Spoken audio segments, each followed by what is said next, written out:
compelling you to go on. You can stay there as long as you like. But for the majority of people, and for various lengths of time that they spend, they will reach a point where they say, there's more to this, I want to put something back. Learning process is marvellous.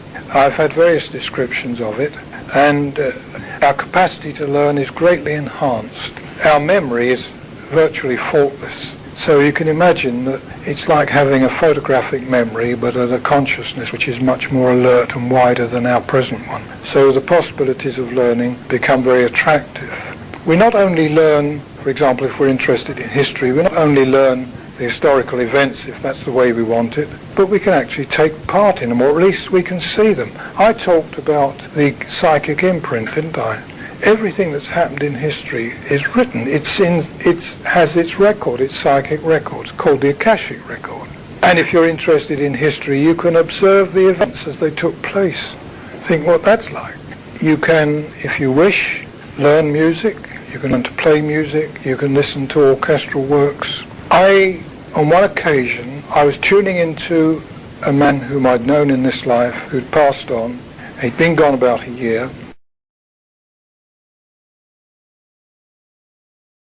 He showed me himself standing at a desk, like a lectern, and there was a book opened. And the various pages of the book, I could see some was printed. I couldn't see any details. Some had pictures and so on. He said, if I want to learn anything, I use this book just to set me off. He said, if I turn to a page and it's about a certain event, I can then tune into that event if it's historical. If I look at a page of music, I can start to hear that music in full orchestration. And so it goes all the way through. All the aspects of learning can be experienced in a way that we can't do it. Well, we have to do it in a much more indirect way. He said on another occasion, he said, my little group that I'm working with, we meet together. The teacher that comes to us tells us what he would like us to learn. He said, we go our separate ways. We come back again, and we pool what we know by a sort of mental transfusion. Each one is able to give the rest the value of what he has learned. He said, it's like this. It's rather like each one of us going away, filling a bucket, bringing it back and pouring it into a common pool. Again, this is another way of learning.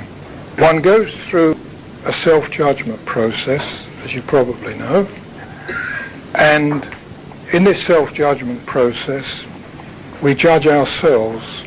We, first of all, go through life fairly quickly as it took place.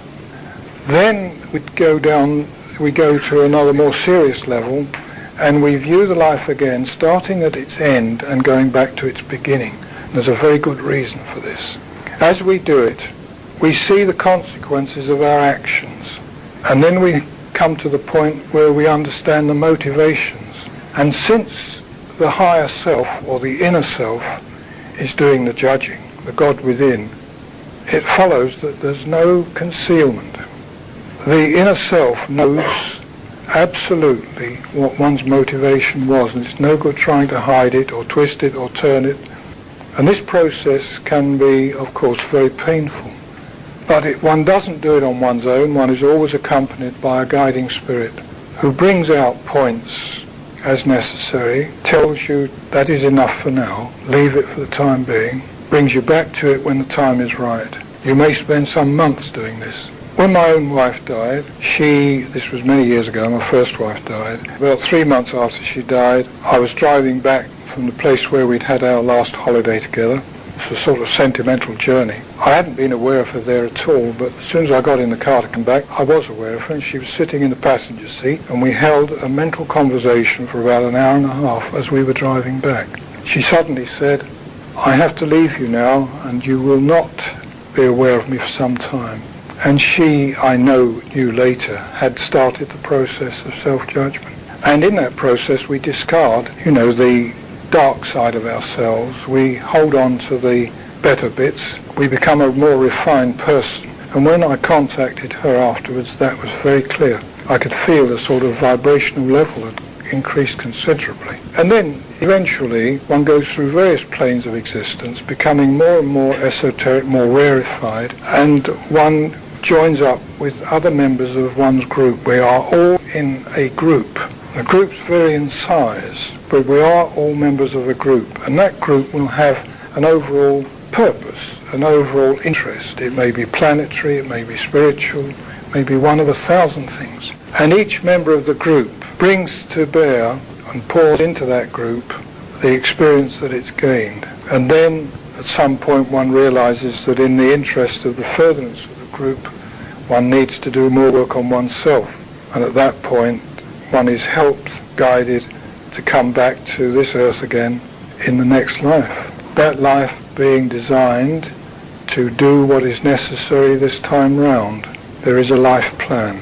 The parents are chosen, selected to give the right genetic background and the right social background, and one enters into this life and more or less follows the plan, meets the people one needs to meet to sometimes round off earlier unsatisfactory relationships to get a right balance, and at the end of the life you eventually come to the point where you review that one and you can see where you've gone wrong and where you haven't. Well, none of this is accidental. Those children that die will have come into this life with that plan, that this is really what is going to happen to them. This in no sense means that we don't have to try and help them.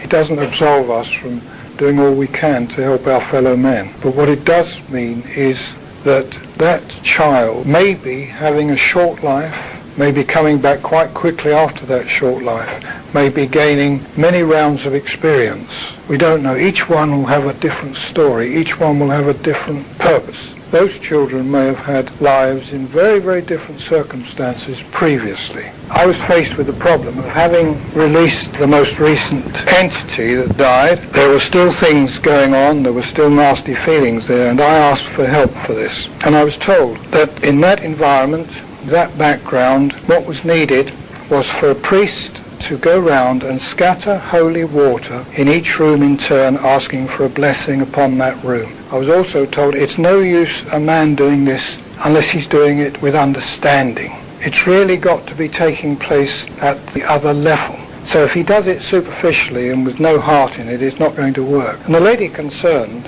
who owned this house, she was a doctor. She came over to see me and I told her this. She went back, she had a clinic in the house. The first man in line for her clinic the following morning was the very priest that was going to do the job. That's the way it works. That house now is livable, and there's very little left of the dark psychic stain. But I think at times she will have to repeat this exercise. But you've got to dissolve it. In her case, it was in the context of a strongly Catholic country.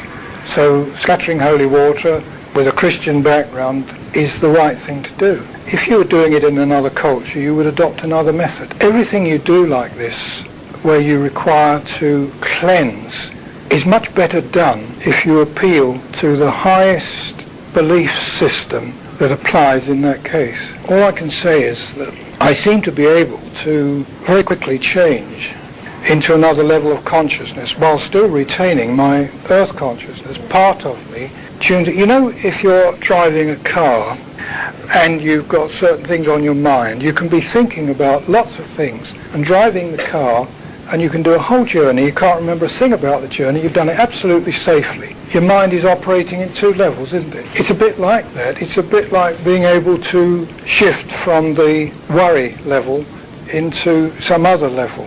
Whenever I pick things up, I almost invariably am aware of a contact as though it were coming. I don't think I have any faculty that you haven't all got. That the development of the psychic gift takes place over a number of lifetimes. That it usually